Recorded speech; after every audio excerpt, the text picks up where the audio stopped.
Hey guys, episode 301, Synth Geekery. Welcome, another Saturday, another time for you guys to get your synths out and start tweaking and doing stuff.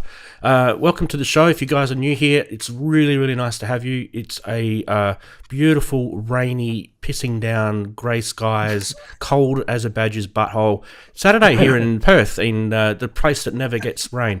Anyway, welcome everyone. We thought we'd start the show. We're going to quick roll today because... might as well. I thought I'd say g'day to the awesome guys who are here. Starting with, we'll go quickly across. Daren, how are you, mate? How's your day? Just a quick say hello. Just hot. Beautiful. Hello. I'm baking up. Can't breathe. Now, Daren is an awesome synth player. You can see he's got synths in the background. You should check his channel out. Links are in the description. Yeah. So DTH. Yeah. Oh, yeah. He plays with one finger. Andy's plugging something in. I don't know what he's doing. He's got curtains in the background. How are you, Andy?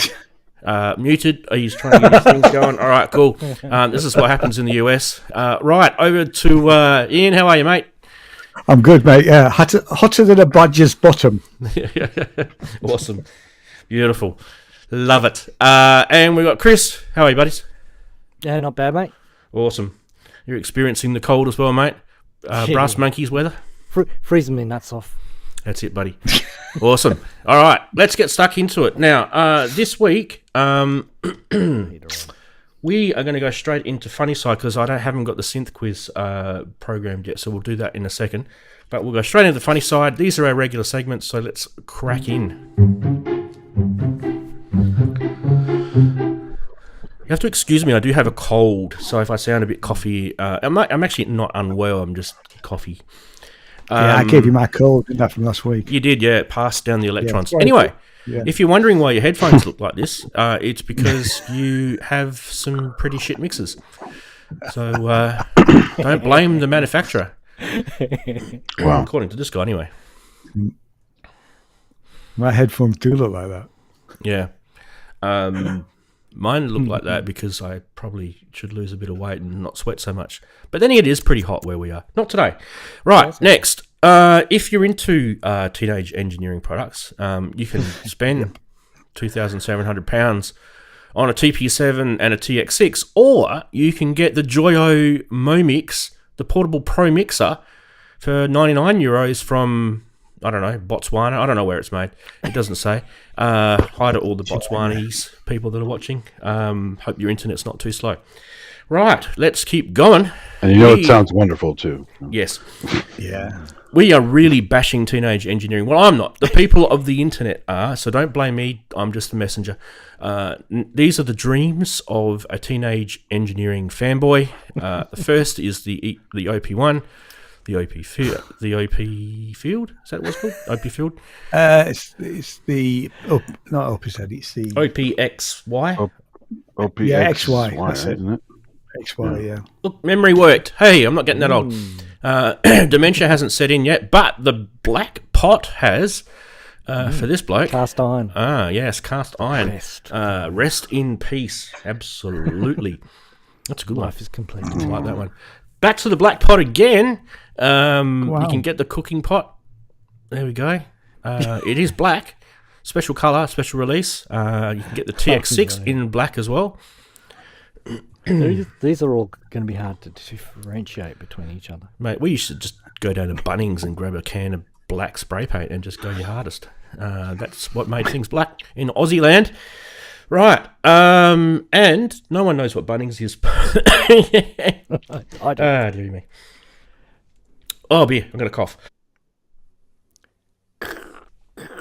We're going to do the poll.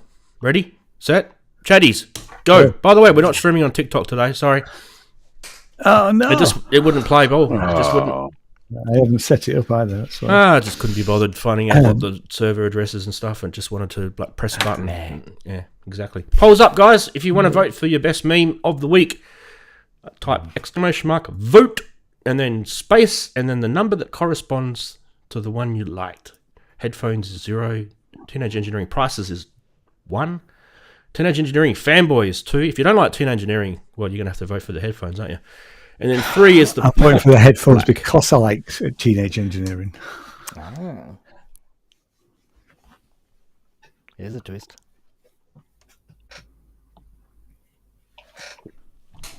Votes are pouring in like the rain outside was today.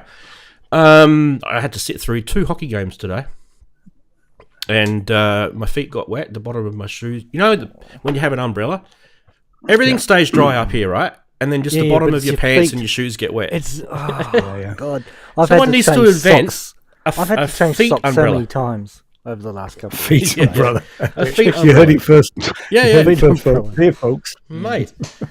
I guarantee if you Google it, I bet you there's someone who's already done it. Dear. Sounds like the Japanese art of making unuseless inventions. Look it up. Ranzee, do you have one of those umbrella hats where you just are hands free? I don't. Just put No. it on your head? No, I don't Oh. know. You got one? Not that big, though, are they? They only cover your shoulders. Yeah, it's a joke. You just have to make an umbrella like a tutu, so the lower half is covered and then the top half is covered. I wish the camping chair had a little umbrella holder. I was looking at, when I bought my camping chair, I was looking at the other one, which had the umbrella holder, and I'm thinking, nah, it's Australia, we don't need umbrella holders in our camping chairs. Today I did. Yeah. All right, Daren, I'm going to give you a task, my friend, because I'm busy, and you look extremely busy right there, so I thought I'd give you a task. Oh, yeah. You're going to give me privately, I don't know how you're going to do it, Facebook message or the chat message, I guess. You could do it in. You're going to send me 3 clues and the name of the synth for the synth quiz. If you could do that in the next, I don't know, 10, 20 30 minutes. seconds. No, he's got time. He's got time. Pick anything, mate. Doesn't matter. Sorry if I sound terrible, guys. Darren's onto it. Don't worry. If you give him something to do, he's happy. See? Yeah. Juno 6, He'll I'll say whinge. that. He'll whinge. He'll call you all sorts of rude words, but he's happy.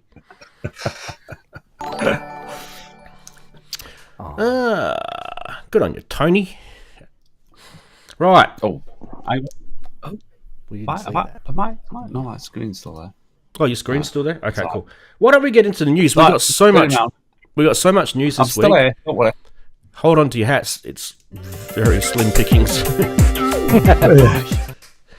Start with this one though, shall we? Because it's been spoken about to the proverbial Ad bedpost. infinitum. Yes. Let's talk about it as well, shall we?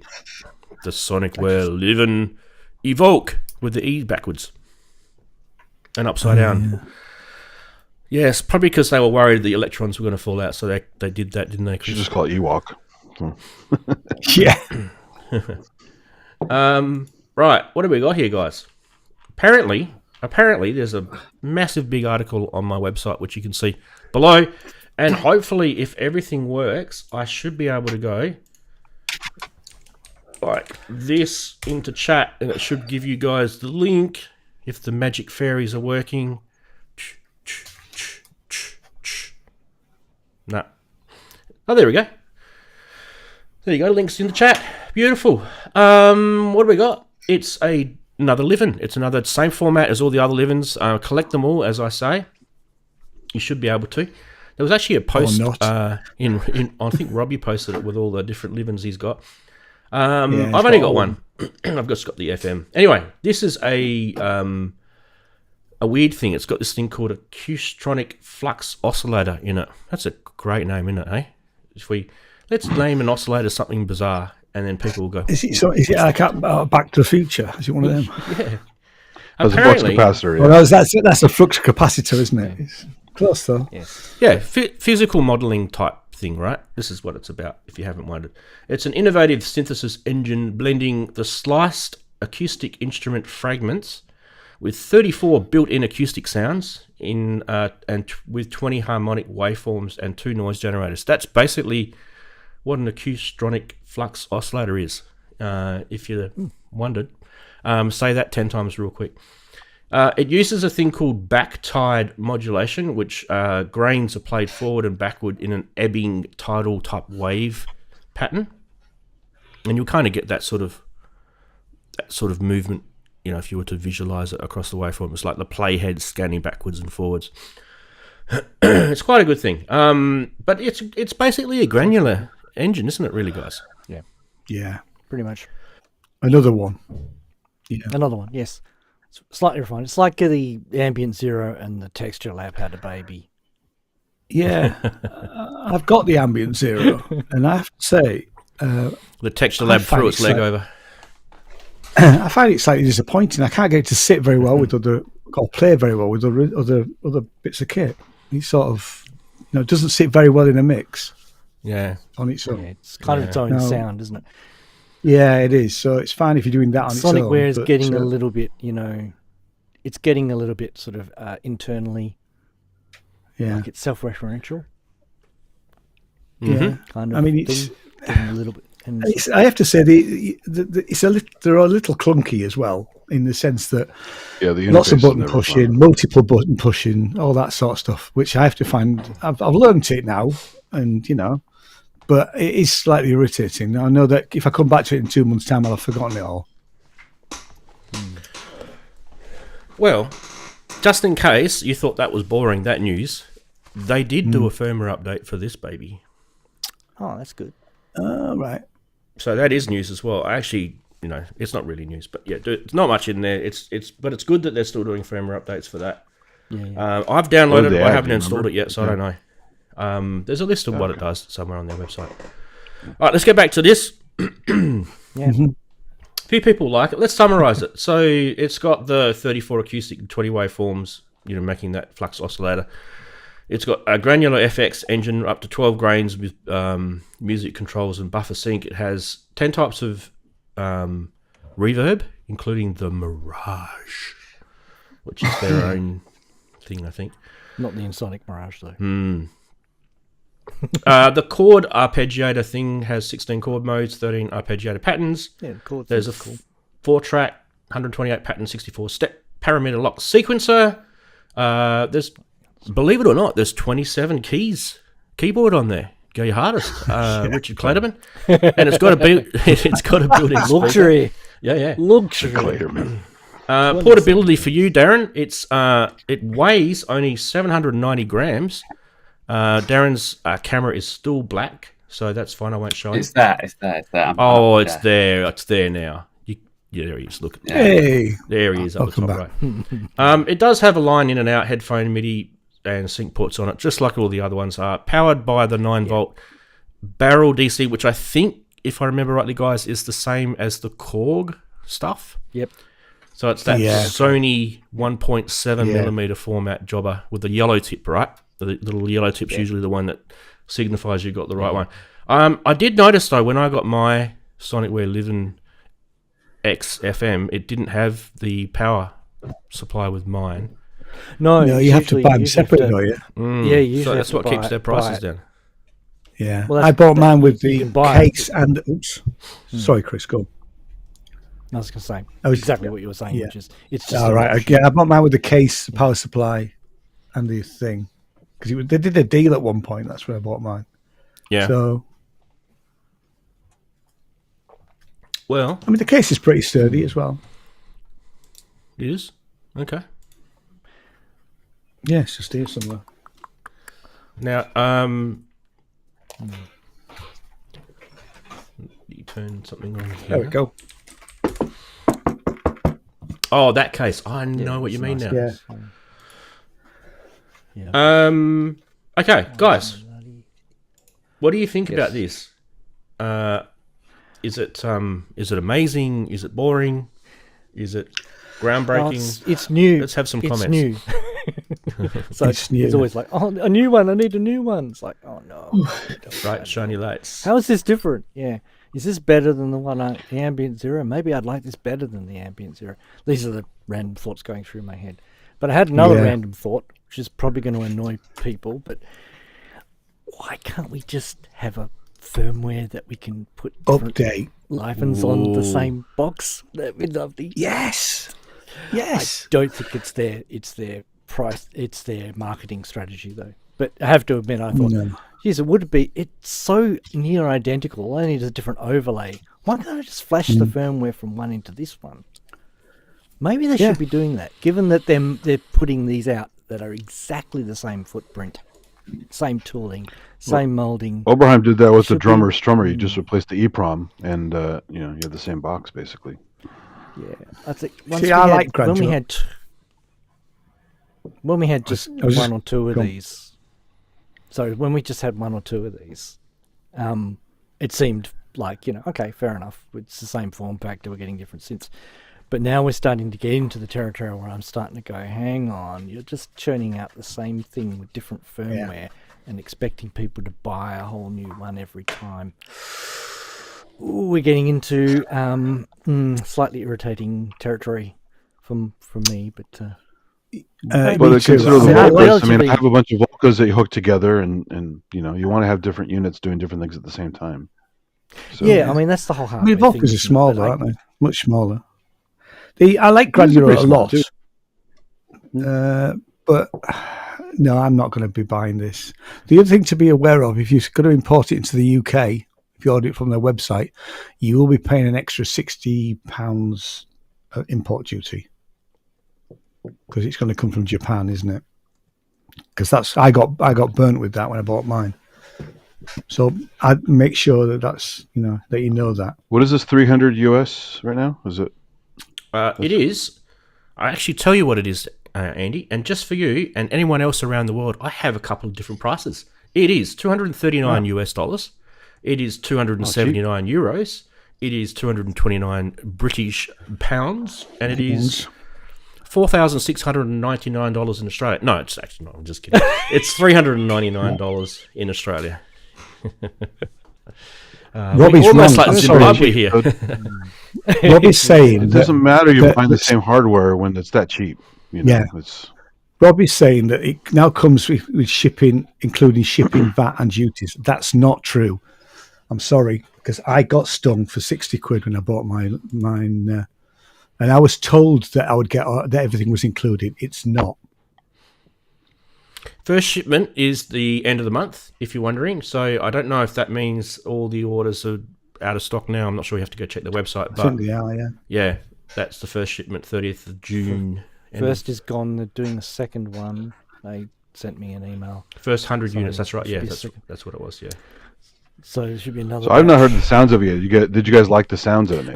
Great question, Andy. Because we can press play on this and you'll hear it. Oh, good. Okay.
There we go, people. We won't go into the rest of the videos. I think we'll just stick with that one. Right, I liked the video. I thought it was quite nice. But yeah, I think I'm gonna. If I was to buy this, I'm gonna call mine an Ewok.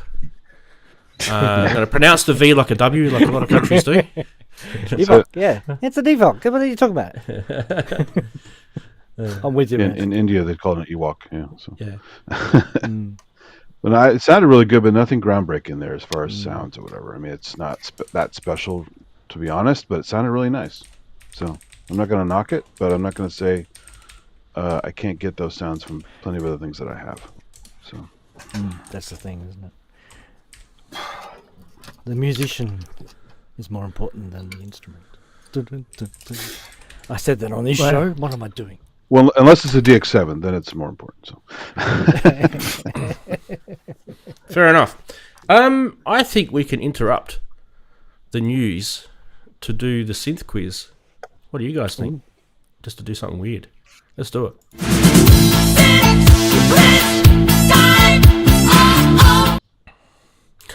Yes, we are going to do synth quiz, and just like any show that I do, there is no rhyme or reason to when I put segments on.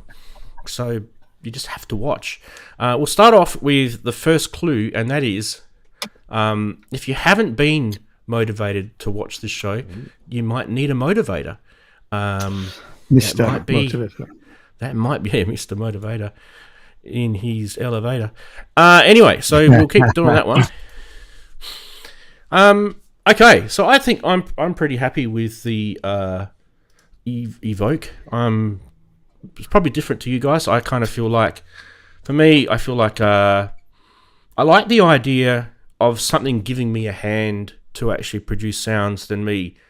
I mean, a lot of us, we can sit down with our DAWs and do this sort of stuff if we put our minds to it. We can use LFOs and granular synths and all sorts of plugins and stuff. And you can probably a lot of work. Exactly, you got to do it the hard way, right? Or you can just buy this box and it does it for you. And they've given you some nice sounds as well. At least gets you a starting point, and sometimes the starting point is way more important. The seed, yes, you can take it from there. So good for those moments when you're having a brain block and you just can't come up with anything, and you can just let it go. That's their whole goal, mate. That's exactly what they're up to. And I think, I forgot, is it 64 patches or 128 patches, or how many patches do you get? Patches? Yeah. Not sure. It's banks of 8, isn't it? It's banks of 8. It's banks of 8. It's usually eight banks of 8, yes. It's probably 64. Yeah. That's how apparently the zeros. The import thing has changed. Apparently. Don't quite know how they've managed to change that, seeing as it's an import duty. But according to Steve Oboes and Robbie, it's all changed. Good. So, but that's for your country. When people actually get them. That's just for our country. Yeah. So Shanks's pony is how they get it to our country. And they put poor little Shanks on the little barge, and they just push him out of Japan. Just give him a little nudge, and off she floats down to Australia. Hopefully there's enough apples on board. The currents. Yep, that's it. Eventually, at some stage, we get it here. Usually by that stage, we've got implants in our head that do these sort of synths. We live into 400 years old, the technology we're flying around. Anyway, you guys just went off on a tangent then. You don't know what I was talking about. I was talking about the future. We're not going to get the delivery of this. You're in the future. What are you about? Exactly. We are. That's our time zone. All right. So we should go back to the news. That's not the news. That's the news. And I don't know where my little image went. There it is. I'm going to go across to the next product now. So bye-bye to Ewok and hello to 100FX by CatOff. Great name for a little modular company. CatOff. Is that what happens when you walk into your studio and you see the cat walking all over your keyboard? Cat off. No, isn't it? No, cat off is when they face off, face each other. And exactly. Halloween. Exactly. I know it is. I'm just looking around. All right, let's have a little look at this first video-wise. I've got a Vimeo video to share with you guys, so it should be nice. Let's do this. How do I press play? Here we go. Look at that logo. It's amazing.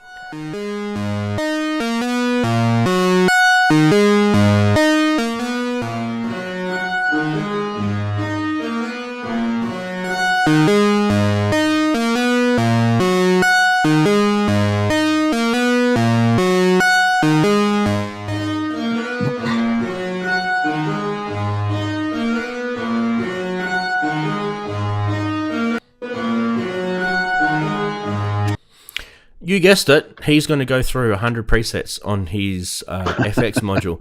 We aren't, but you guys get the idea. It's an FX module. Yes, indeed it is.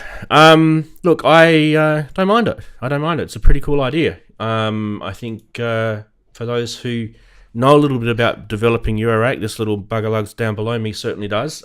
Someone's got a little microprocessor and gone, oh, look at all these cool DSP effects algorithms that I've got my hands on from all various different websites, and let's put them all together and chuck them on a little chip and see if we can maximize the usage. I think it's quite a cool idea. Anyway, there's actually 100, if you haven't gathered, FX.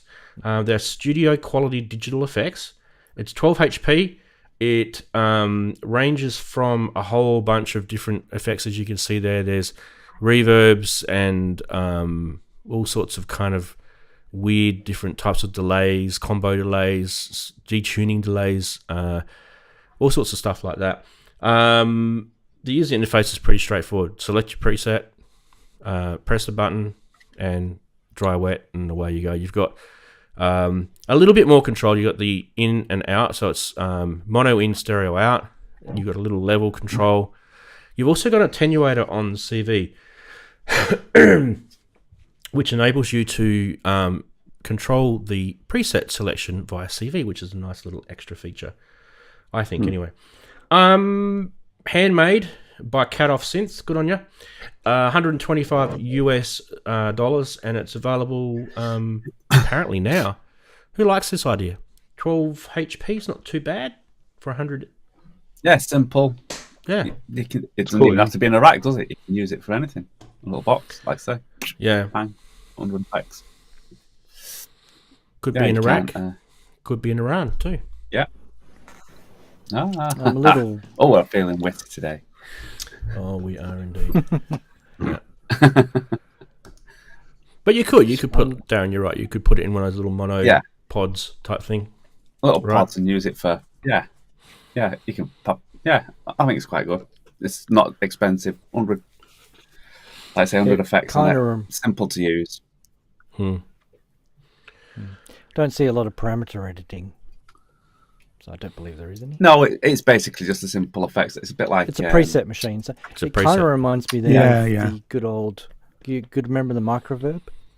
Yeah, or the lexicon stuff. Lisa's microverb. Lexicon stuff. Yeah. They didn't have very much. So it's that kind of preset box, yeah. Cool. Yeah, it's, monkey see, monkey do. And I think if you wanted anything more than that, then it would be a different type of product, wouldn't it? This is more just dial it in and use it. Away you go. And for $125, I don't think it's much of a brain tease, that one. Hey, that's it for news. For me, anyway. Wow. I mean, I could have included a whole lot more, but I just think people these days are getting lazy with their videos, and when they're doing product launches, they aren't really, don't launch it until you've got all your ducks in a row, guys. Because definitely there were more products that I could talk about this week, but they just didn't have the information there, or someone has announced it on their behalf, and maybe that was a leak. I'm not sure, but you've got to be careful with that sort of stuff.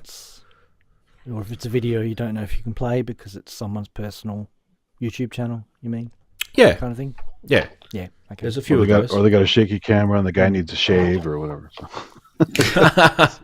the one that they do the camera and they use the audio through the mic of their phone or something. Just don't bother. Just go home. Defeats the whole purpose. And give up. Do it. Anyway. All right, so that's it for news. I mean, obviously, the big one was the Evoke from Sonicware Liven. That was a pretty good, decent thing this week.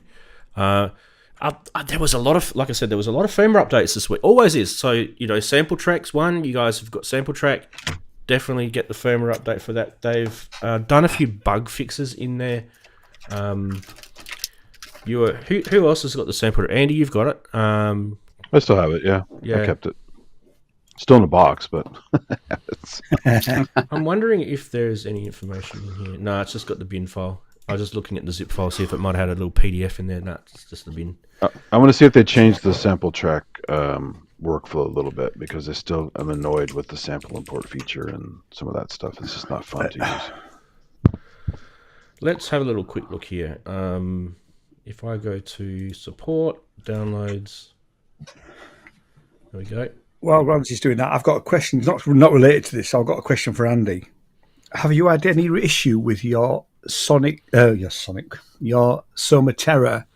and the buttons wearing the lacquer off? No. You mean the actual metal pads? Yeah. So yeah. Really? Oh. So you're probably playing like a beast. I mean, mine's been sitting around for a while. Unfortunately, I've been busy, but you're just out. I don't know. You're going crazy on it, maybe. I'm not. I haven't played it that much. I've played it a few gigs, but considering the amount of what I've had it 6 months, if that. They tell that the instructions tell me to actually put nail polish over them, which I'm reluctant to do, but I probably will end up doing it. Yeah. How that would affect the conductivity? That's kind of weird. That's what I think too. That's right. All right, guys. Anyway, let's get on to they had a coating on them, to be honest. Let's get on to this firmware update for sample track. This is what's new. So they've improved the display for better visibility. I don't really know what they mean by that, and I guess once I do update mine, I'll be able to report back and tell you whether I think that it's just weird or what. I'm not sure. Clip settings can now be changed in real time during playback and recording. That's pretty cool. I didn't actually know you couldn't, so that's good that they've enabled that. Samples in shot tracks can now be changed in the edit screen, so that's more just a quick access, like you can with your kit tracks. So that's good. Switching the gate setting for the external pads now stops the playback, which is probably a smart thing, because if you did that, you might cause it to crash or some weird stuff would happen. So that would probably be a smart thing. Track names can be edited now. That's good. I've always wondered why you couldn't have track names.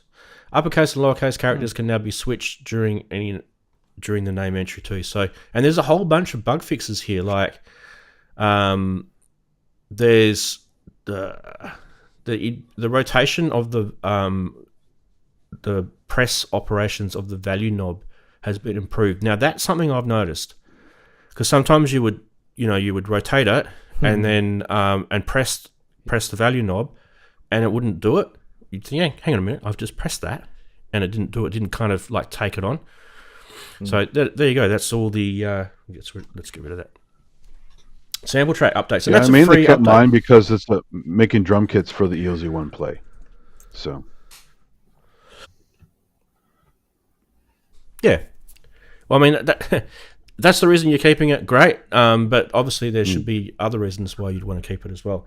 No, I mean, there's some good stuff on the list. But for me, this thing is like, when you're thinking about it, when you're sitting on public transport, this thing is tiny, right? It literally, but it can do so many things just inside that box. It is limited, definitely. Absolutely is limited. Yeah. But it's not supposed to be a DAW replacement. It's basically just to be a portable sampling / sequencing type device, and you can use it to MIDI sequence too. So I've seen a guy. True. I've seen a guy with one with an OP1 or an OP. Forget if it's the OP1 or the OP field. I'm not sure. It doesn't really matter. It's the same thing, right? And he had the sample track, and he had it sitting on his lap on a bus here in my city, and I thought, wow, you don't see that often. Cool. And I thought, this is cool. And off he was mucking around, had headphones on. Yeah. Nice. Yeah. In the wild. yeah, you could use the pads to control the OP1 for sure. Yeah. And also MIDI sequencing and things like that as well on there. Yeah. Cool. Now, you guys, apart from Daren, of course, Daren, as in Chris and Andy and Ian, you guys can't enter the synth quiz today because you know what Daren wrote in the call chat. So you guys are out. I didn't look at it, but Do I we? still won't. Yeah. I didn't even look. I haven't looked, Fair but enough. Just in case. Now, we are going to do the second clue right now for the synth quiz, because it's probably about now that I normally do it. And the second clue is 2 sample and holds.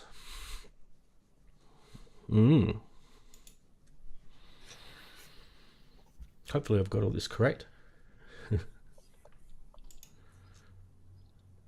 Yep. I've spelt it correct and everything. Okay, so there's a second clue. Now, if you do want to enter your answer for the synth quiz, it's highlight my name, Ranzee, put synth quiz and then the answer just on one line, and that should give us the go. Now, speaking of weird things in chat, why don't we have a look at the poll for the best meme of the week? I'm going to stop the poll now because we had a massive 6 votes in the poll. So, Jesus, massive channel, isn't it? Here we go. Poll is closed. Headphones won. Good. Pleased with that. I've had several headphones that did that, so Yeah. it makes sense. Yeah. So There you go.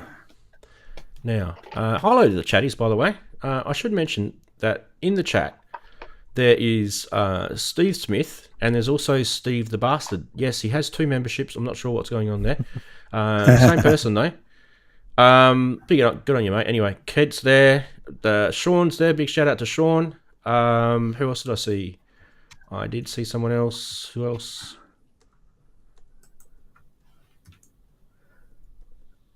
I think it's going to scroll on me. I bet you it scrolls on me. Obviously, there's more than just those guys, but I did see someone else earlier. Human Error, that's who it was. Big shout out to Human Error as well. Those guys are, excuse me, channel members on the YouTube. So we haven't done this for a while, but we do have a channel member video thing somewhere. I haven't updated it for ages. So it could be wrong. How do I do this quickly? Cameras, memes, misc? No. Yeah, it's raining. Shh. It's raining. I might just jump off and go outside and stand in the rain to cool down. Is it really that hot there, Daren? As long as you It is, only isn't do it? it Yeah. if you take pictures. Yeah. It is hot here. Yeah.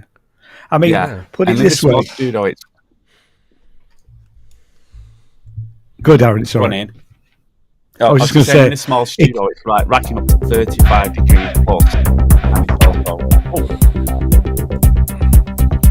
Keep talking, Daren.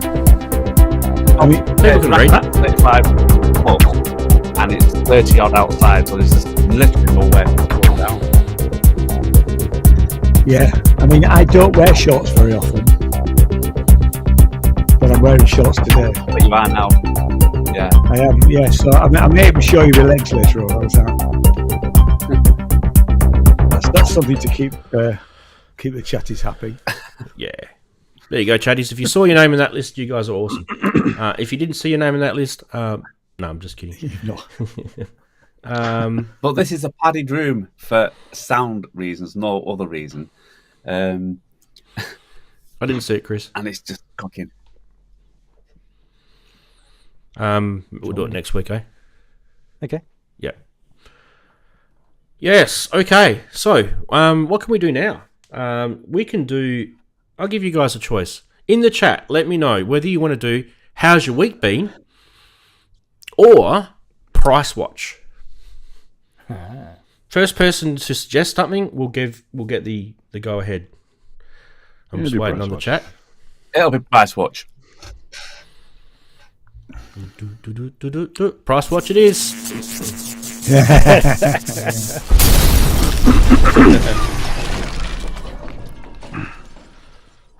Here we are with another Price Watch this week. Have we got some interesting things for you? Found them on the Reverbs and the eBays and other various different places. This one, the Wilson Keyboard Orchestra String. It's a string machine. Who knows about these things? Never heard of it. I wonder if Kent's seen that one.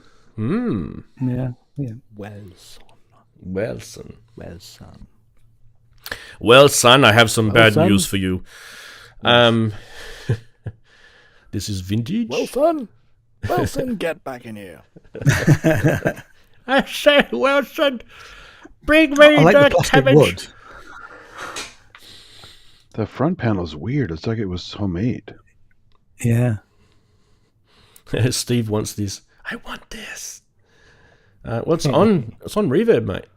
Everything on the show is on the blog article. It will be released at 6 p.m. UTC time on my website, ranzee.com. So you can go and click on the link and buy it if you want. I love that little sticker that, or I don't know what it is. The KO. Yeah, that looks so cool, doesn't it? That's great, actually. Ooh, boilerplate stuff. Yeah, but that logo is terrible when you put black over black text. And, Well, it probably wasn't. It's probably just like aged, right? But no, it looks like it was designed that way. But maybe. But this is their ecosystem, Andy. You haven't sort of gathered that if you want to be part of the Wilson tribe, right? You've got to have. It just looks amateurish. You got to have the baby grand. Yeah. You got to have the guy. Well, yeah. I don't know if he's playing a rectangular trapezoid type violin or if it's I don't know what it is. Are you playing with your But he's Wilson? been KO'd. He's been KO'd, that guy. Yeah, they don't like that guy. The guy on the double bass has been, you know, when you go into those photo editing softwares and you've got the vector graphics and you can actually cut out shapes accidentally. Yeah. Oh yeah. So he's actually. Yeah. So he's no longer playing a double bass. He's had a double bass cut out of him. What do you call so violent. What do you call that an XOR It's Rant? very That's violent. XOR, I think. XOR. He's been violently XOR'd, yeah. Double bass XOR'd with the saw. I think I'm not too sure about Looks the like the harpist is trapped inside the harp. It's like a tortured thing. Yeah, exactly, yeah. It's like a garden gnome or a harp. I'm not sure which it is. It's like the harp strings are like jail bars. And help me, I'm stuck in here forever. Anyway, see, we analyze logos, guys. And we do it for free. Isn't that cool? Stuff. Let's keep going. Well, this is the failed Hellraiser character, the harp person. Yeah. They also have a thing called the syntax, you know. Yeah, it's engraved. It is. Yeah. So you've got etched in the background. So you can see the printed over the top. K and the O. Oh, that's why it looks like that. And now that's why it's K. You guys thought that was some bashing thing, didn't you? You thought you were going to get your head, your teeth knocked out. But it's not. It's keyboard orchestra. That's what it is. I would think Teenage Engineering had a lawsuit potential there. I have to admit, though, the keys are quite clean. Quite clean looking keys. There are now defunct Italian accordion and guitar manufacturer, apparently, who did this and the Syntex and something else. I like that the harp has a period at the end of it. See that? Oh, look at the big Wilson. Wow. That's... If you haven't got a Wilson, you just haven't lived. Yeah. Look at that, guys. Yeah. Hey? Right. Yeah. It's the kind of thing you want to proudly, advertise. Hey, you can't afford a whippersnipper. Garden. Well, I'll say overgrown garden. Then you can afford a Wilson. Collection. He needs to KO his weed. Some things you have to learn to do without. This is so special that they handwrite all the information. Serial numbers. I handwrite my serial numbers. Hey, only the cool little crown logo, the Wilson crown logo. That's funny. Yeah. Oh, they are Italian. Yeah, made in Italy. Yeah. I like the way even the wattage is handcrafted. So ooh, what is it today? It's 16 watts today. Okay, put 16 on it. Let's ring up the electric company. How many watts have you got today, boys? True analog. Yeah. Oh, Kent knows about the case at least. Oh, dearie me, Kent. They were more known for guitars than synths. It's a Galanti case, hey? Well, we can punish people for things, but Galanti cases, we just can't punish them for that. Alan's Music in Collins Street. Yeah. Anyway. Right, what else we got? Well, last week, someone mentioned one of these, and I thought, I haven't seen one for a while used on the... Yeah, they're cool. Yeah. I do recommend, if you never ever have played a Novation Ultra Nova, do get yourself one, because they're actually really cool.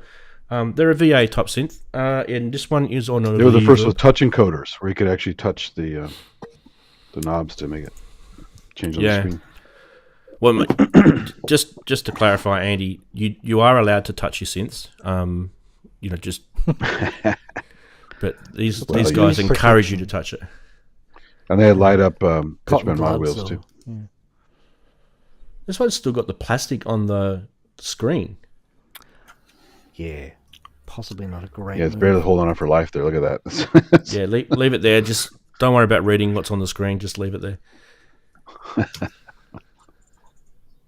Look at the SPDIF connection on there. Yeah, that's cool. They always had audio interfaces in these. It's just cool. Mm. Oh, cool. It's got all the manuals and things, CDs and power supply. Got the gooseneck mic. Everything's there.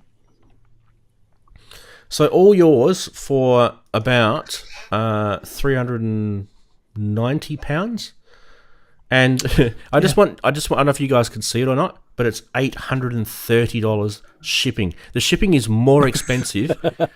Wow, that's nuts. I think they file that under FU. Yeah. There's no way that's going to cost that much to ship. It's not even a big, heavy synth anyway. It's they know what to multiply it by to stop people from choosing an option. We gave him the option. Yeah, he really wanted it. He paid for the shipping.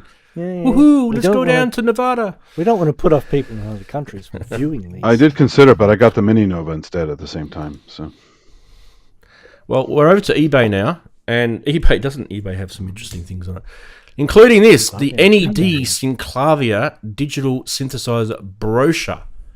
And I know this is only $99 US, and you probably think, "What? That's a lot of money for a brochure." Yeah. There are people that collect this stuff. oh yeah, And for them, this is probably they're licking their lips right now. What's a manual or something? It's a brochure. well, it's your first taste of gear porn. It's the nice brochures. So Yeah, Yeah. look at that. Oh, it's like Yeah. a nice. Luckily, the pages aren't News stuck article. together. not yet. You spend $100 on it, you're gonna stick that sucker. One owner regularly cleaned. Yeah. Oh, floppy disks, guys! Now you know you've been playing with retro stuff. If you got the floppies out, Nice. yeah, that's yours if you want it for 99 schmackaroonies. You can, I believe, you can make the guy an offer. That is located in Irving, in the US. Yep. I can't remember if we've ever had anyone from Irving on the show, but I wouldn't be surprised. Yep. Now, this one is especially for Kent. Kent, are you paying attention? Kent, wake up. Wake up. Kent, I know you've got the audio on. Paying attention because I know how much you love the Rev 3. You love the Rev 3, don't you, buddy? It's your favourite. Okay. He does. It's if you're wondering, it's a Prophet 5 Rev 3.3. There is a bit of difference, apparently. I don't know. Anyway, let's have a look. Yeah. This one's on eBay as well. 8,000 US schmackaroonies, and I think this one is in California. So, how old is the Rev 3.3? Quick quiz. That's not part of the synth quiz, but can anyone remember how old the Rev 3 is for the Prophet 5? There was one every year, wasn't there? So it's probably 87. No. Okay. What was the first year I the thought Prophet the 5 first one came was out? 85. No. Is it 83 or 82, something like that? So No. 82 could be right. 82 could be right. Andy. Yeah. Has this got MIDI? Yes. I don't think they had a retrofit kit. Prophet later, 5 right? always had MIDI. That was its. It's got those Korg Poly 6 buttons, hasn't it? So just remember that there were different chips used in the different versions of the Prophets. The SEM chips were in the earlier ones. And the Curtis CEM chips were used in the Rev 3. So that's kind of the things to look 82. I say 81. for. Yeah. Well, there's only one person that I know that would actually be correct, and that's Kent. So we'll wait for him to answer. Yeah. First Prophet 5 was 78, I believe, Steve, in chat. I'm pretty sure it was 78. Wrong. So, I wonder if I was right about them releasing a new one every year, a new rev every year. You could be right. So this could be 1980. Remember. What's the interface put? Because I like a 7-pin DIN input. I've seen that. It looks like a 4-pin mic, CB radio mic. All right. Yeah, looks it. Oh, the digital analog interface thing. Yeah. Nice. Something. Yeah, don't plug your voltage into it.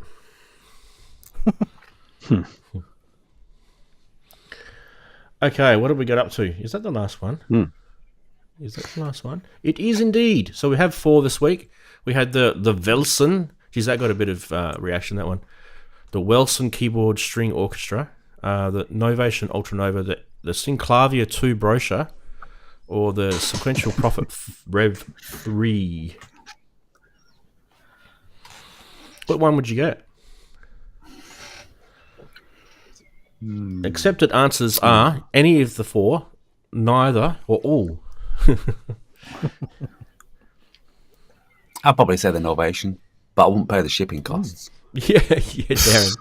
You do not want to pay those shipping costs. Yes. I'd send Let us know in chat what you guys want to get out of those cool deals. I think some of them were interesting prices, and some of them were pretty decent prices. I forgot to ask, was the Novation thing in a weird place? Is that why the shipping was so crazy? No, it was in It's just in the States. Brooklyn.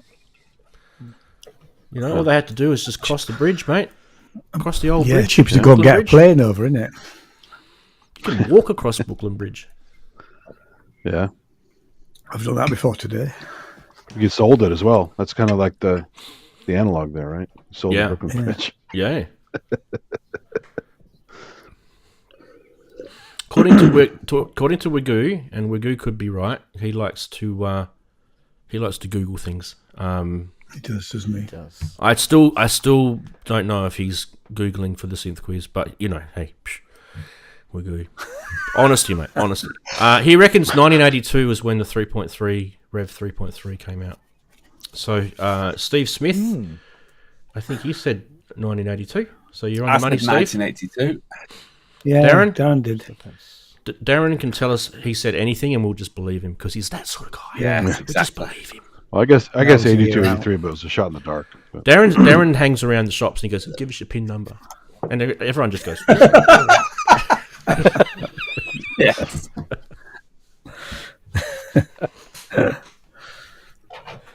Oh dear. Oh, it's more weird if you just lean over and we go, "I know your PIN number." Yes. That's the new age. Right. Well, while we're at giving away clues, why don't we give the third clue away for the synth quiz, hey? Shall we do that? We shall. Ready? Set. Virtual interactive. Yes. I bet everyone's just Googling it, right? Synthesizer, space, virtual, space, interactive, enter. Oh, look, there's the answer. I'll type that in. Don't do that, because that's, you be honest with yourself. I got to say, even though Daren put it in the private chat, I wouldn't have guessed this one, so this is a fun one. This, for me, I definitely would have been going, Yeah.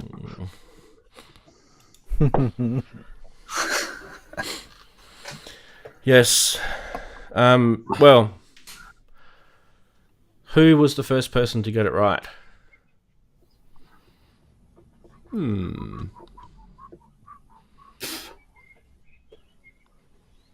Honestly, guys, when you're watching the show, do you actually want to play Synth Quiz? Do you actually want to play it? Because we have an answer. Here we go.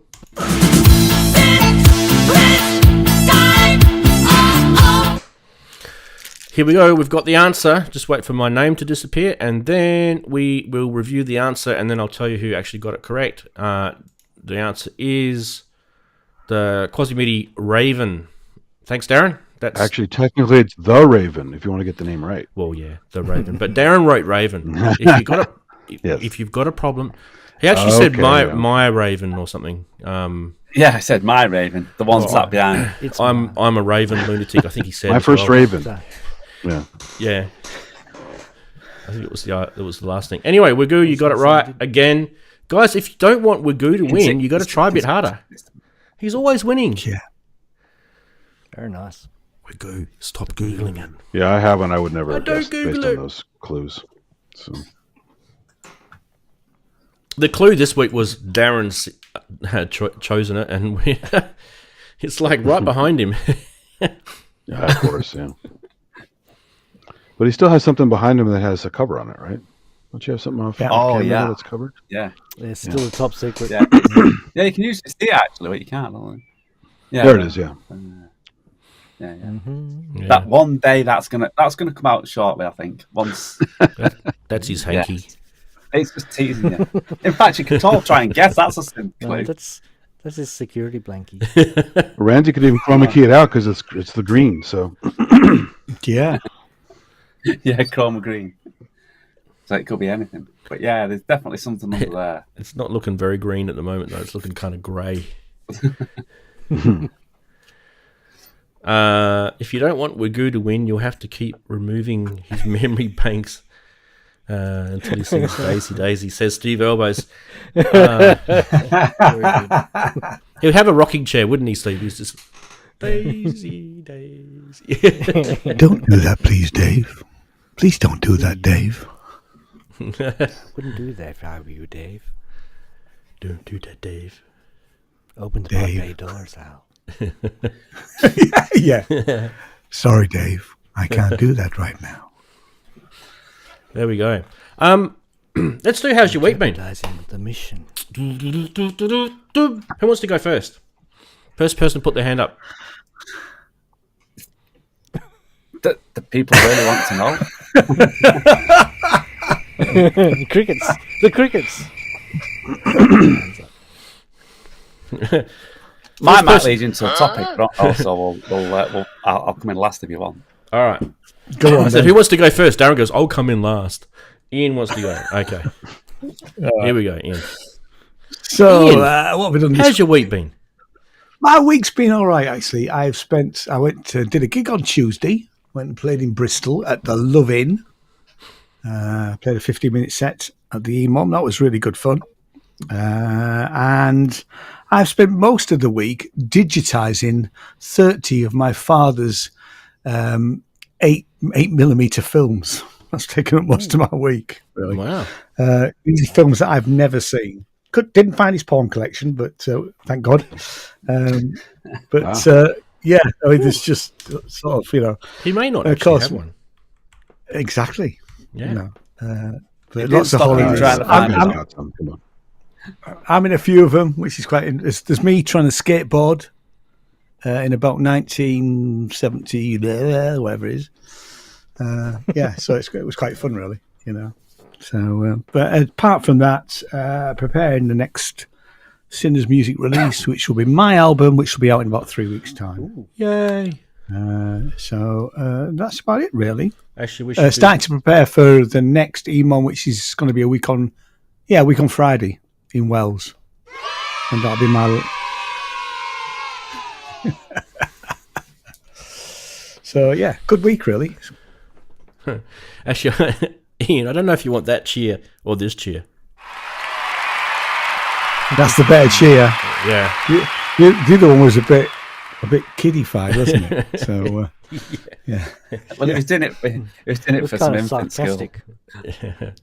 Yeah. All right, who are we going to go next? You finished, haven't you, Ian? I have, yes. Sorry, I didn't want to cut you off there. Just wanted to make No, sure. I'm done. All right, we're going to go. I thought you'd been brutal then. Let's see who. Is it going to be Andy or is it going to be Chris? Which one is it going to be? Here we go. Chris. It is Chris. Hey, Chris, how's your week been? My week's been kind of a week of two halves. First half of the week was okay. Got some stuff done. Been testing a module over here that I built. Is it there? No. Is it there? Yes. Yay. Yes. It's a little the little FM drum from the EDU from Erica Synths, which is quite good fun. I quite enjoyed building that kit. So did that at the sort of the end of last week, beginning of this week. Yeah. Last week. Then my week changed a bit because I had to take my car in for servicing, and all 4 of my brake rotors had to be replaced. Oh wow! Were they squeaking? And that got expensive. Yes. So I wasn't expecting that, but they were all rusted, which is a bit shameful because it says 2 things. It says that we don't keep my car in a garage, which is true because we don't have a garage. And the other problem is I don't drive it enough, which is also quite embarrassing. So the perils of car ownership when you don't do a lot of driving, and then what little driving you did do, you stopped doing because you lost your job. So just a little word of warning when buying it's a Honda, so that probably won't surprise people why parts are quite expensive. But even this made the mechanics' eyes water because of Honda what? Rotors were. The front rotors are twice the price of the back rotors each. Yeah, that's normal. Yeah. Okay. Yeah, well, still. Yeah. What Honda is it? Civic. Just a Civic 2019. Oh, Civic. Yeah, I've got Civic. 2019. Oh, cool. All right. Yeah. Or if you're from New Zealand, it's a then. the VTIL, the turbo, which is quite a lot of fun, but. Yes, it's not so much fun when you have to pay the bills. So that was a bit annoying. We also had pest inspection, which is always fun when they come early in the morning and start poking around your house and banging things, and you're hoping nothing's going to fall off when they bang them. God, is that your pest control? Yeah, well, you got to. It's pretty serious down here in Australia, mate. You got to watch out for the termites. They are this big, I tell you. So you got to watch out. He's got little hands. You might have to bring a cannon. Sometimes you have to bring in the military. You got to watch out for a quokka invasion, right? Cool. Take over your house. And I watched some I don't know hack doing DIY live streams this week as well. Ah, yes. Yeah. Some idiot. Yeah. And the dog was snoring big time in those. It was funny. Yeah, Bonnie. She's banned from the room during the Synth Geekery show, though. She's just too loud. She was at the beginning. Before we went on. I saw. Yeah, she was. So I said hello, but she knew she couldn't hear me. So apart from that, I've sent off a customer order this week. It's always good to make a sale. Building more modules. It keeps on going. It seems like I've only built so many this week because it's been a tough week. But you gotta. Sometimes you have good weeks. Sometimes you have slow weeks. Like Daren's last couple of weeks have been filled with wardrobes and stuff. So I completely understand what it's like to needing to be doing something and not being able to because life takes over. So yeah. So other than bitching about that, that's pretty much been my week. Yay! Haven't done any music either, which is annoying. That's an awesome week, man. Well done. All right. Let's head on over to Andy. How's your week been, mate? Yeah, I slept an hour last night, so that's fun. Join the club. Yeah, exactly. Just been busy working, trying to make some money for stuff, pay for this and that. Haven't done any music. I missed the last two. The Hardware Jam stuff. Just fun stuff here and there, but just very busy. But the fun thing was actually Henrik's show last weekend with this is the Murphy's Law stream where everything could go wrong, went wrong. Everyone's connections were having trouble playing audio through the stream and connect into bandwidth issues. A lot of people had bandwidth issues. It's hilarious actually. It's a perfect storm of mess. But it was a fun topic. I told Henrik we should do it on it's kind of famous processing algorithms in movies and stuff. So like the ring modulator in the Star Wars sounds and the frequency shifter and some of the vocal stuff in like Creep Show and some other stuff making kind of creepy voices. And it spawned a whole bunch of other spin-offs of cool processing. People were demoing their various like Eventide boxes, and so it was actually a lot of fun. But it's just endless. Like, if you wanted to edit it down to take all those out, it would be way too much work. So it's just left alone as is. It's perfectly fine. But it's it's a perfect example of it's not just one person having trouble. Everyone is having trouble on the channel. So, but yeah, it's a pity because Eric and Henrik, Eric, he's not Eric. He invited me on, and I just couldn't make it last Saturday night, which is a shame. Well, you would have had trouble too, so don't worry. You would have had some. Yeah, exactly. I would have. Yeah. So that's the way it works. But it was fun, just a different topic for once, and talk about some things people hear all the time. Maybe don't think about what it is and how it was made.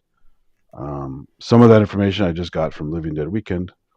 Straight from the horse's mouth, who worked on some of the audio in the movies. So, but I had a suspicion. I asked him. He goes, "Yep, that's what I used." So that was kind of cool. But that's great. And I got more videos to upload for that. If you guys are looking at those streams, I'm behind on that. Just too busy. But fun stuff. Always happy to be here. Yeah. Ditto. That was just seamless there. Yeah. So, apart from baking hot, literally, not done much making music wise, as in putting it out. Because Rave Dave put his track out last week from his first album because I hadn't had time to write anything. So he chucked that out. He wanted to, so I let him do it anyway. I transferred my off the track set onto my Force. Because next week I'm playing at Stafford, so I'm going to give them a taste of the off the track set or part of it because it's about an hour to an hour and a half long. So it'll only be a small version of it. But I put it all onto the Force. I loaded all my off the track set onto the Force to find out that it took up 95% of the memory, which wasn't good. And that was before anything was on it without any effects or anything. So I had to come up with a different idea. So I had to strip it down and turn it into an hour set. And get that onto the Force. That took out 70% of the actual memory, and still having that glitching problem or that caching issue or whatever it is, which is so annoying. Hence the reason I'll probably go into a laptop at some point. But I'm not dissing the Force because I do like it and I do like playing it live. It's just that when it has these issues with, I've got 4 sets now for 1 1/4 hour sets. 2 of them work fine. No issues, but the other 2 have this caching or glitching issue. I can't work out what it is.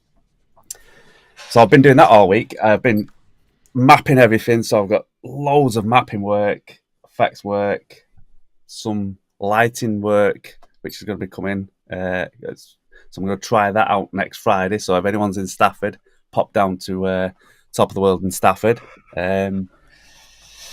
Decent EMOM, and I'm going to be playing.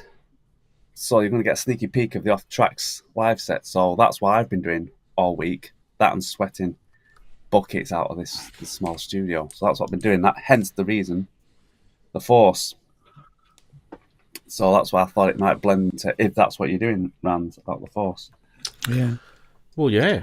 Good segue. I did mention your glitch issue to a friend of mine who's got a Force, and he sort of knew about the issue. So I don't think you're the only one, Daren. Ah, right. Yeah. Hey, Daren, did you upgrade the firmware? Yeah, it's not upgraded to the latest one because I want to do me emails before I upgrade it. But it's upgraded to 3. I think it's 3.3 or at least 3. But I had it before, so I upgraded the firmware to see if that solved it. That didn't solve it. You seem to get 3.5 30 sessions down. Yeah, get 30 down. For instance, if I've got a set of 100, because some of my sets are 200. If I get 30 down, then the next when I drop into the next session, next line, I was going to demonstrate actually. It's a literally glitch. It's almost like say as though it's cached it, and then you drop down. Yeah. It sets off the next set of samples, and it's just a fraction of it. It's only a fraction, but it is annoying when it's in the beat because people are going to tell. I started to try and work a way around it by loading off samples further down the set, that happen to have a similar sort of beat or anything that I want, which is cool because that's what I do anyway. Because it's live, it's like a live set, but I can jam it any way I want. It sort of solves the problem, but doesn't quite. Sometimes it'll let the next session come in without any glitch.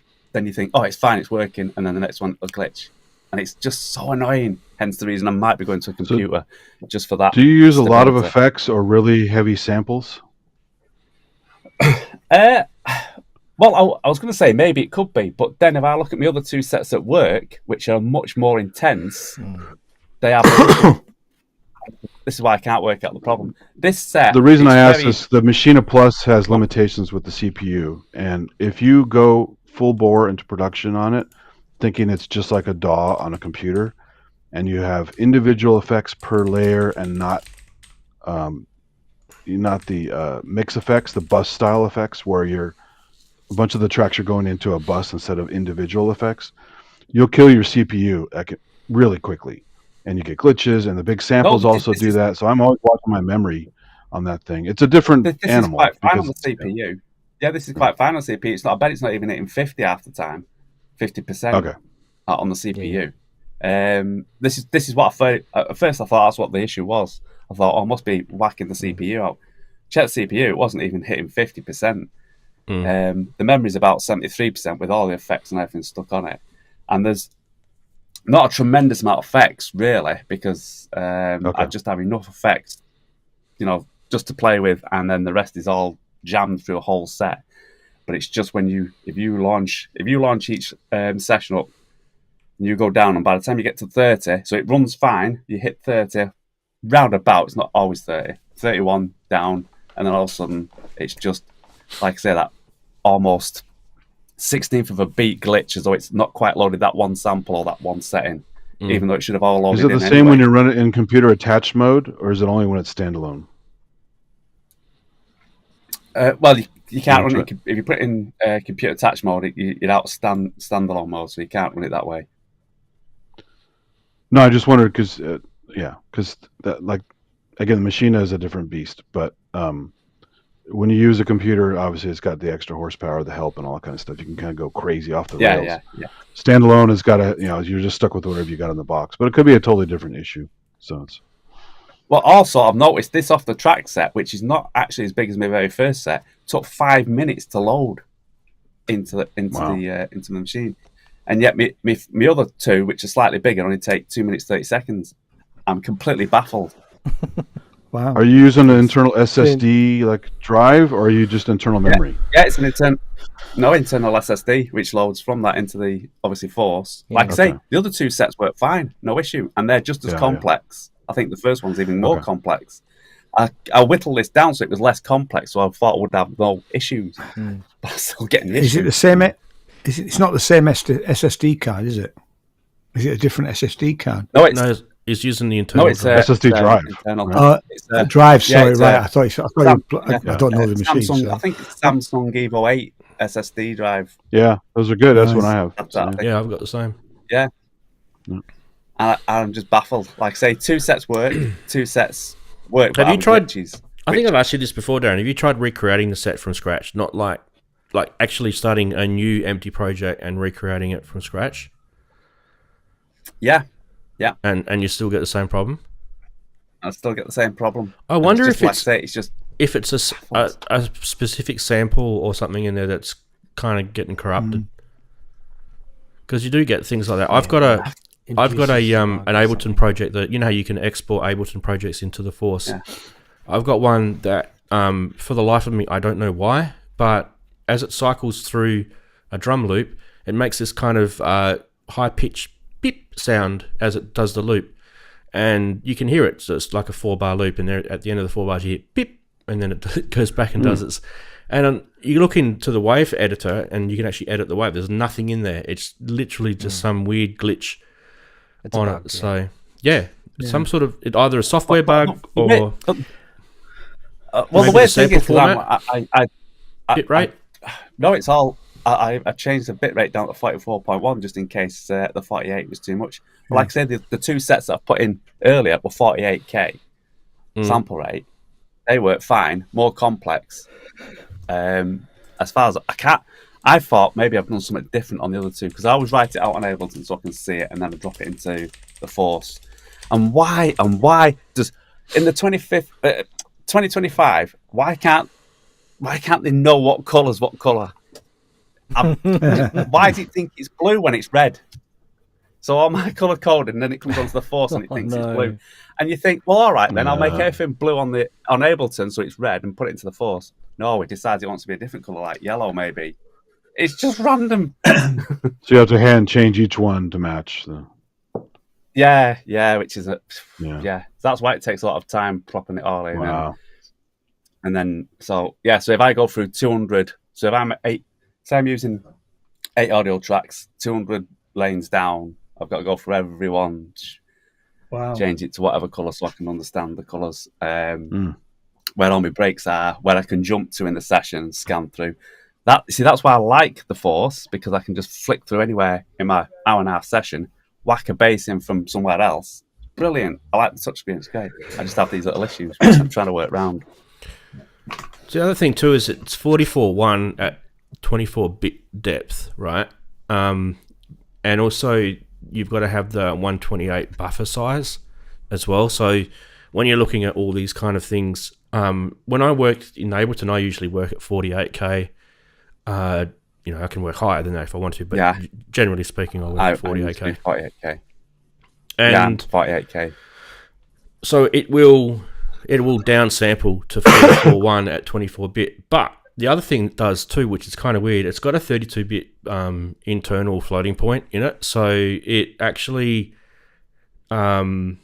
internally it can handle a 32-bit sample size or depth, I should say. But when you actually bounce and anything like that from it, it goes back to a 24-bit for compatibility. So it could be some of that, when you're just manipulating different bit depths, it could just be some artifacts happening as well. Not sure. Those things can cause delays, right? Processing delays. Yeah. Well, like I say, I love the Force for live. It's just these glitchy problems, but it's making me work. Well, I'll say work around it. I can only work around it to a degree because it still doesn't solve it, but it makes it less obvious. I can blend it into the music. If I whack on a nice reverb so that the reverb carries over, the glitch is less noticeable because you've got that reverb just got the tail happening. Just getting rid of that. Yeah, make it sound intentional. I'm doing that.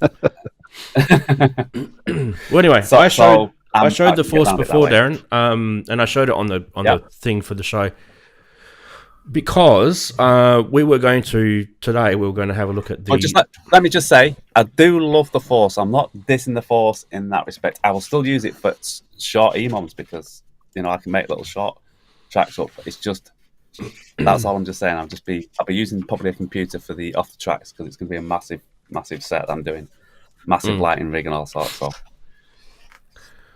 There's kind of one thing that annoys me about now that they've got the arranger in it. Yes, the arranger's cool to have, but if you're using the Force as a clip launcher and you've accidentally recorded something in the arranger, it plays that. Oh. Sometimes you forget about it and you think, hang on a minute, I've got to go turn those tracks off. It's kind of annoying. Oh, the first time I was doing that, I was ready for live, and because it recorded into the arranger, couldn't work out why are you switching off. I think it was a bass pattern or a drum pattern I was going, and it was just stopping. What? Why are you doing that? And it was because it was in the arranger and it was coming to the end that I'd already recorded without knowing about it. Yeah, so a few little quirky things. Anyway, Chris mentioned during the week that I did a DIY show where I actually built the AM synths, the little sort of companion module to the Behringer 1004 oscillator. So for those who don't know what this is, Behringer make a ARP 2500 series for Eurorack. That's the oscillator. So AM synths have made this little sort of expander module, which what it does is it taps into all these individual waveforms that you can actually access on the Behringer module, and it gives you a direct output for each one of these, and also it gives you a mixer, so you can actually blend the waveforms through this little mixer. And what it actually kind of does, in a way, is it's like a take on two different types of 1004 series modules, Because if you look at the history of the 2500, there used to be one which had the switches, and also there was also one that had like a mixer type blending option as well, which is kind of cool. Anyway, so the problem I had with it is I built it and everything, all good. So there's the little companion, little daughter module that you see sitting on the back of it. So it fits beautifully on there. There's no real major dramas, and anyone with some very basic soldering skills can do this. It's actually not that difficult at all. And the other thing too is if you just want to use this as the original Behringer module without the expander, you don't have to plug anything into it. It will still work natively by itself. If you want to use them together, you get this little patch cable, and you connect up this to the back to here, and then you access all this sort of stuff. There's a few linear amplifier type things in here. That's why it's got to be separately powered. Right, but problem was AM Synths did a little fur for Chris. Actually pointed it out to me during the week. When they built the daughter board here, they've put the IDC shroud header there around the wrong way. So the little key that you can see is actually facing that way, and it's actually supposed to be facing, if you go to the user manual, it's actually supposed to be facing that way. So when I plug my cable in like that, and then I go to plug it in to the companion module, it will actually reverse all the pins. Yeah. And I'm getting undesired results from it. So what I'm going to end up doing, I did reach out to Rob, and he did actually reply. But God bless him. His reply was kind of weird. Yeah. An engineer's reply, you mean? His reply was, "I'll update the manual." not I'll fix your module that I've screwed up.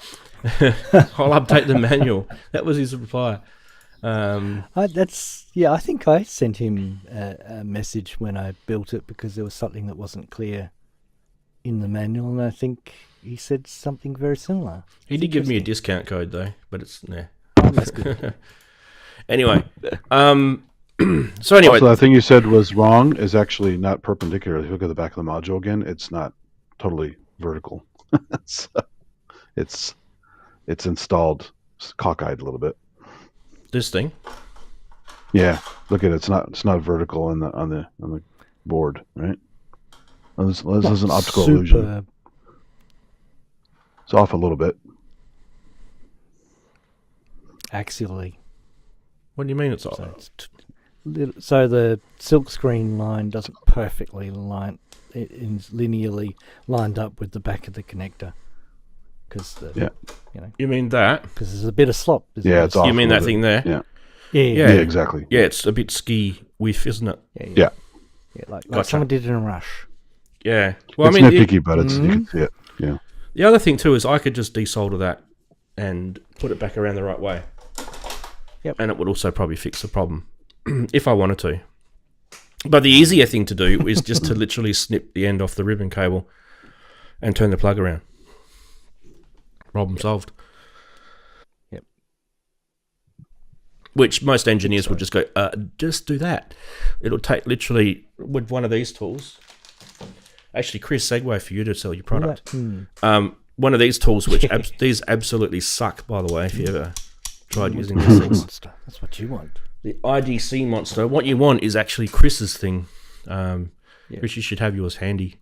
Anyway, I should mention Mr. Longhurst was trying to get into Zoom before, and I did see him pop in, and then he left, but he was coming in during when we were busy doing something. So, Andrew, if you're still there, mate, jump back into Zoom. We'd love to have you on. There you go, Chris. Show us.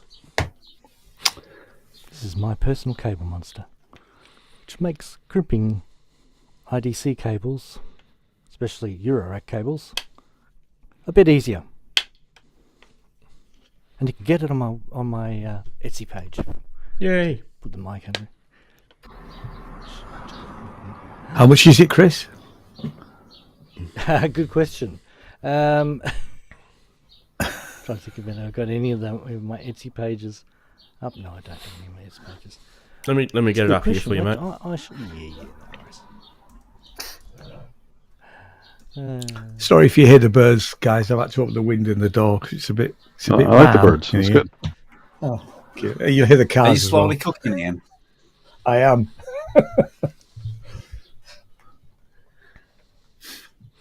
There it is, Yeah, it was only a $64.99. small shower. Yeah.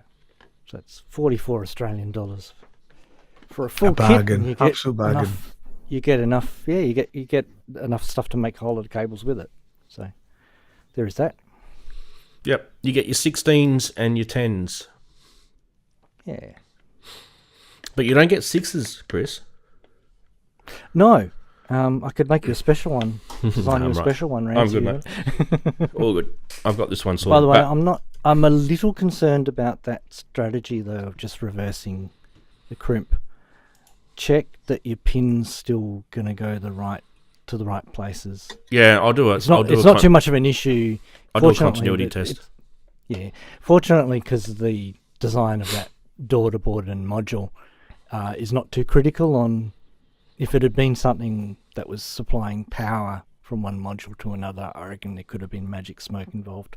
But Oh, as yeah. it stands, that particular module, it's quite passive and no harm done It's just audio.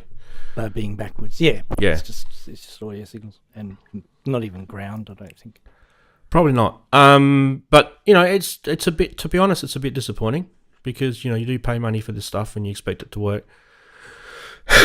And also, sorry about this cold, guys. And when I was testing it out, I'm like scratching my head, going, Yeah, it's a tricky one. "What was going on?" It was weird. And usually during the tests, when I solder stuff, you guys have seen me do it on the video. I'll actually check all the solder joints as I'm doing it, so I know. Visually, I'm looking at them, so I know it's not going to be too much me. So this particular thing had me baffled. So yeah. Anyway, guys in chat, well, the daughter board is around the wrong way. That's what we said. We're good. That's exactly what we said, mate. It's if you look at the It's the connector, not the IDC connector. Yeah. Yeah. Anyway, it's not. It's. I mean, to take the shrouded header off and then turn it around. It probably wouldn't take me that long to do it. I could, muck around with it for about half an hour. It's no big deal. Do you use the little vacuum pump thing, or do you use the braid to? I mean, personally, Vacuum pump on look, that one. personally, I reached out to AM Synths. If it was me running AM Synths, I would have gone, "Oh shit, we stuffed up. Here, I'm sending you a new one." Yeah, exactly. Yeah. But also, if it was me, I would have done that. But I also would have said, but if you prefer, a solution, because I've had customers say, no, don't bother about sending me missing parts or things like that. Just tell me where I can get the new ones. It'll be easier for me. And it's like, that's what you want. That's completely fine with me. Yeah. You've got to give people what they want, even if they want to take it over. Sometimes the customer wants to take over the situation themselves, get back in control, and you just need to give them the information they needed, and they'll be happier that way. But I would give the customer option of both remediation and replacement. Let them decide. Yeah. You probably should have been a bit more forthcoming with you, I think. Well, yeah. We fixed the manual, and here's a discount code. Was his response. So, I'm not going to be. I'm not going to lie. I was a bit disappointed, to be honest. And speaking of that, Chris, your module has no. Right, go on. Give it to me now. Tell me what you. No, I found my little adapter, so now I can fix the brightness of the LED. Ooh, yeah. That's been bugging me for a while. I mean, guys, if I can just swap the cable on the ribbon thing, the female connector on the ribbon cable around, and that does the job, that's going to be less work for me, because literally it's a pair of scissors and then lift up the little connector, pull the old bit of ribbon cable off that's stuck in there, put the new thing in, squeeze it down, crimp it. In a minute, it's done. No heat. Yeah, no heat Yeah. required. No soldering irons. Yeah. Yeah. No So for me, it's a quicker job. But yeah, I do actually have a couple of things in my eurorack that do take the 6-pin stuff. So I don't know what's going on. Maybe the 6-pin stuff's coming in a little bit more for some I think reason. my old Dev First has a couple of those too, little tiny ones. Yeah. Like the interconnects on the a couple of the modules I've got. So the Expert Sleepers have got 6-pin interconnects, and I think the Batumi had the interconnect for the potty expander. All those little tiny ones, yeah. I think that was a Batumi, 6-pin. Might have been a 3-pin actually. But anyway. So anyway, the point I'm kind of making is, let's not rubbish AIM since they do a good job anyway. But when you do get into DIY, you've done everything right? And then it still doesn't work. What do you do? And so then you have to actually ask them. Part of it, yeah. Yeah, you have to ask them, to help. And those companies that make these things, they're making them on a shoestring budget. They don't really have a lot of profit margins. They literally make a loss. When something goes wrong and it's their mistake, that's when they actually have to cop it on the chin. Yeah, true, but that's why QA is so important. Send a replacement. Yeah. So, yeah. It shouldn't scare people off from doing DIY though, because at the end of the day, as a synth community, like this is one of the things. I did the video. Chris picked it up. So, I mean, I don't. You guys don't have to go and do videos and live stream your builds and stuff. But as a synth community, you could post a picture up on Facebook. Things like that. We're all pretty quick. Support each other. Yeah, that's the cool thing you'll be about able it. to find other DIYs, and share your problems, and they'll be able to give you some input and feedback, and perhaps the benefit of some of their experience. I mean, if you want inspiration, watch Robin Vincent build the Deckard's Dream, right? So that God, that build is incredible. Hours and hours and hours of videos. Yeah. Well, you said the other option is to cut a new key into the other side of the plastic, which you could do with a Dremel, I guess. I'd do it with a Stanley knife.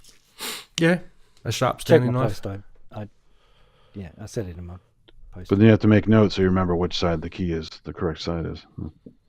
Oh, yeah, but unfortunately, because this one Paint it or doesn't something. really...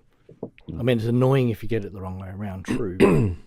It doesn't cause magic smoke to be released, fortunately, so it's not quite as big a deficit. But yeah... It's no fun if it doesn't smoke, though. You want the smoke. It's annoying for the when you sell it, and to second hand, and you've forgotten all about it, and then the person who bought your module down the line goes, "What the? Why are there two keys?" Yeah. I mean, one thing is with the Behringer stuff, you don't get much of resale. They're so cheap as it is. So usually you buy Behringer stuff, it's for you to keep, or it goes in the bin. Yeah. I mean, I've bought some secondhand Behringer stuff, and I thought to myself, I got the 808 drum machine, and I got the Mark 1 because I wanted to have because they upgraded the 808 with a different. They fixed the kick on it or something, which they needed to. But I wanted to get it because I wanted to have the dodgy kick on it. Oh, right. Just because, it's cool. And I got it cheap. But, what do I do now? Do I get a Mark II? And I just have these two, it becomes kind of a bit silly doing these things. So I probably shouldn't do that. I should just buy it new. It's so cheap anyway.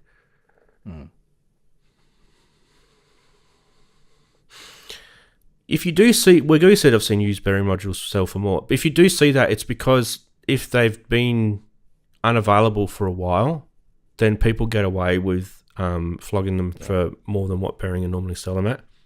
Yeah. That's generally what happens, I've noticed. Yeah. Supply chain issues. Well, it's like when the Mordax data was impossible to get for a while. That's why I bought the other unit, the little O'Toole Plus. And people were selling Mordax datas for like way crazy prices because they were out of stock for months and months and months and months. Oh, speaking of Mordax data, Keith has solved his oscilloscope question. So we did that show about oscilloscopes, and that was pretty much for Keith. He's bought a Mordax data. Yes.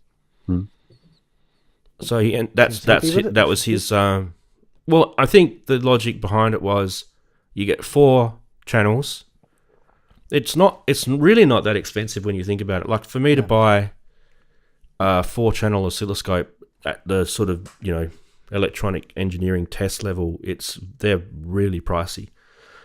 And this thing, you're just using it for basic Eurorack sort of level stuff, and it's not too bad. It's just not, I don't know. I wouldn't be using it as a test and measuring thing to get exact voltages and things, like that sort of stuff. But to visualize things that are going on, plus you get all those other features like the tuner, the audio oscilloscope. Sorry, I should say the waveform generator. In there? Yeah, waveform generator. And there's a few other things in there as well. So for that, it's pretty good. There you go, keys in there. He got it used on eBay for £313, including post. It's the way to go. Second hand, I reckon, on those. What X-Date is. Still a bit more than what I paid, but still pretty good. I was probably lucky when I got mine. I think the Australian dollar was still pretty good against the US. And I got mine from Steep Street in Sydney. Cool. And I don't know why, lots of people don't like the silver-faced module. They like the black-faced ones. Yeah, they prefer the black one, Yeah. I don't mind it. They sell more of the black ones. Black ones are usually out of stock and the silver ones are in stock. I have a mixed bag of faceplates. I don't care about the thing so much. I'm with Wagoo here. I'm amazed that Behringer haven't cloned this. Yeah. Yeah. And come out with like a quarter of the price version of it. Especially when you consider Korg did that in NTS1, and it's like that's 2 manufacturers that have done an oscilloscope. Well, if you include the Labor by Erica Synths EDU, Morton Kleins. So yes, that's probably going to be one coming up very soon, I suspect. From B. Maybe. All right. Well, like I said, I was going to show you stuff about the Akai Force tonight, but because I think I'm just struggling with this cold, and I think it's just not good. Enjoy viewing. I think we'll just postpone it. I'll use the same graphic for next week, and I'll go through some things on there, and we can have a look at some of the stuff, some of the new features that it pretty much brings it closer to an MPC than it ever was. Really, that's my opinion. What it does. And I'd have played my live set as well by Saturday. Yeah, so we'll get some feedback from you on how that went. Yeah, that's a good idea, cool. Daren. And Daren, I can show you, the differences between the firmwares as well. So yeah, like I say, I'm on 3. You're on 3. You're on the latest one, aren't you? 3.5. Yeah. Daren, did you buy those extra instruments for it? The FM synth and the. I haven't done no. Yeah, I was thinking of the top Jura, which is basically a Juno. But having said that, I have got some for the iPad which are free, so I'll link the iPad up to this for the big gig. So I'll be running the iPad as well with some soft synths.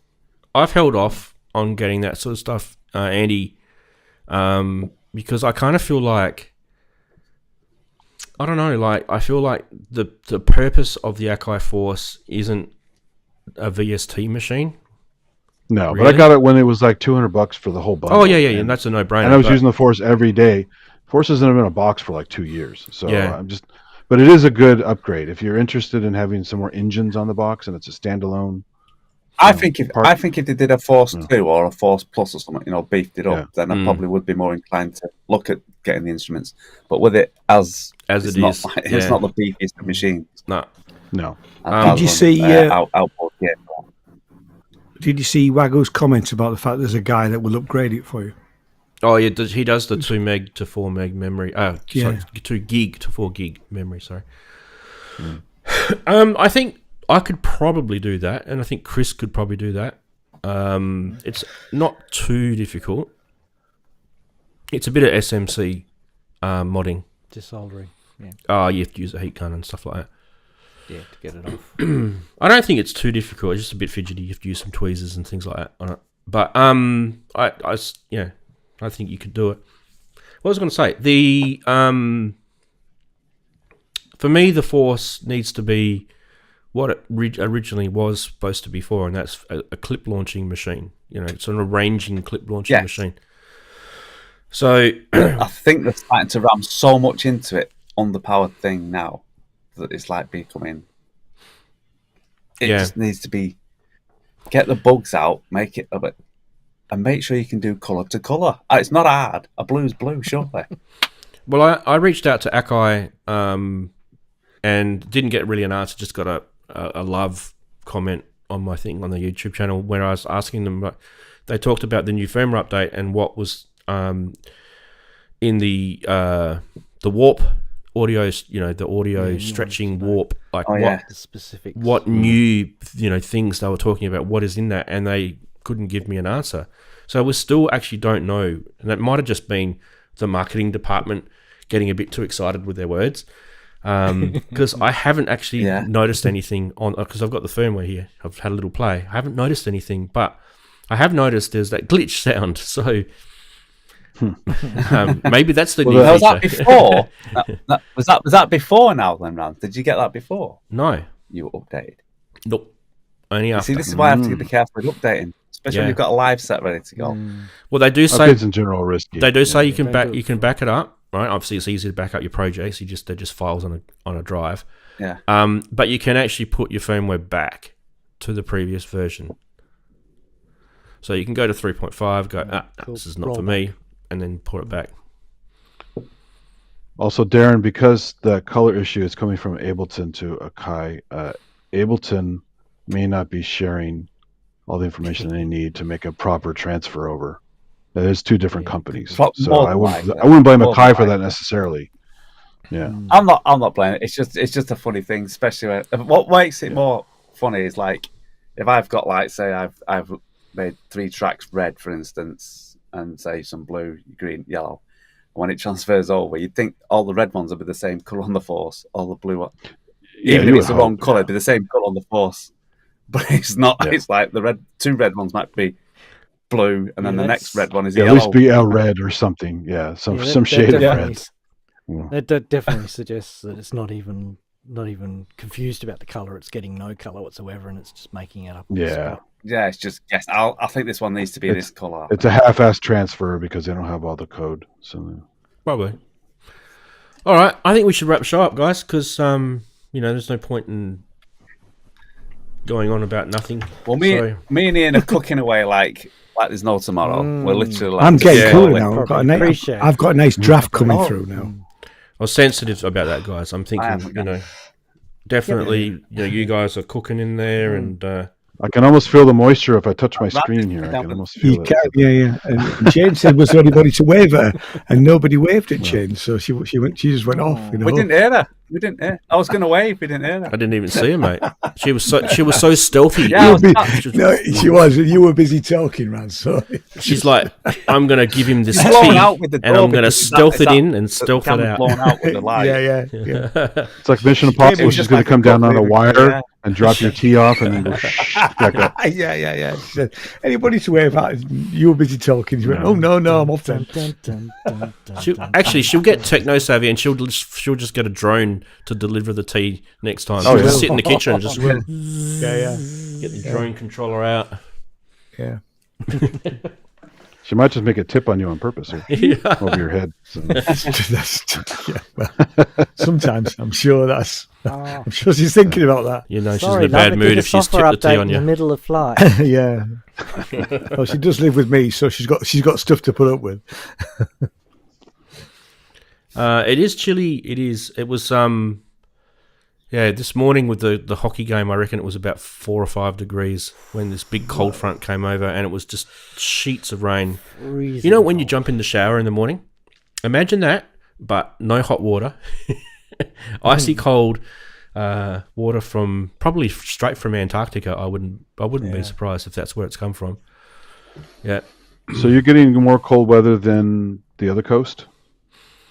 It doesn't get as cold here as the other side because we don't have the mountains here and stuff. But it does. It kind of does get you get the desert cold in the winter. You know how when you get a winter desert cold. Oh yeah. So you kind of get that here. But Perth's kind of a weird place. It's kind of got it's kind of subtropical sort of weather, but winter's kind of like this. I don't know. Like I always call it like a Scottish summer, winter here. Yeah. I mean, Well, maybe saying more that, like but Shetland. Scotland's having 30+ degrees. Shetlands, yeah. Yeah. Anyway, all right, guys. Well, I think we'll wrap it up, and I'll give my throat and my coughing a rest, and we'll see you guys next week. Don't forget to click like before you disappear on the stream, that is, and make sure you go and check out all these guys' YouTube channels because they come in here every week and give their free time. Say bye, everyone. See you guys. Bye, everyone. Bye. Everybody. Bye. Check out Emom streams as well. Might be live. Yeah. Yeah. Emon streams. Yeah. Friday. Emom streams. I think he might be. I mean, he might be live at Stafford. So Bye, everyone. Yeah, that'd be good. yeah. Bye.